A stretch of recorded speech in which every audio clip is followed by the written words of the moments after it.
എറണാകുളം കണ്ണമാലിക്ക് സമീപം പുറംകടലിൽ MSC silver 2 എന്ന കപ്പൽ മീൻപിടുത്ത ബോട്ടിലിടിച്ച കേസ് ഒത്തുതീർപ്പായി.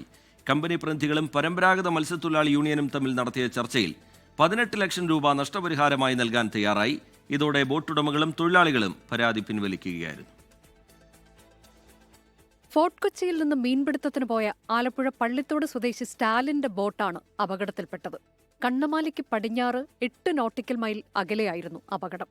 മത്സ്യത്തൊഴിലാളികൾ വയർലെസ്സിലൂടെ വിവരമറിയിച്ചു. എങ്കിലും അലക്ഷ്യമായി എത്തി കപ്പലിടിക്കുകയായിരുന്നു എന്നാണ് മത്സ്യത്തൊഴിലാളികൾ പറയുന്നത്.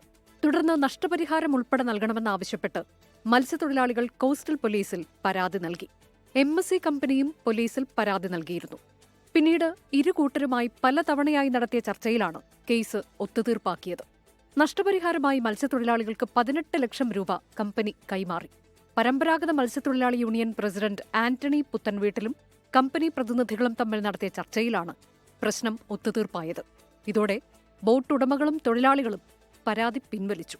24 കൊച്ചി. ലോകത്തെവിടെയായാലും ഏത് സമയത്തും 24 വാർത്തകളും ഓഗ്മെന്റഡ് റിയാലിറ്റി പാക്കേജുകളും എക്സ്പ്ലെയിനറുകളും വിശദമായി കാണാൻ ഞങ്ങളുടെ യൂട്യൂബ് ചാനൽ നിങ്ങൾക്ക് സബ്സ്ക്രൈബ് ചെയ്യാം.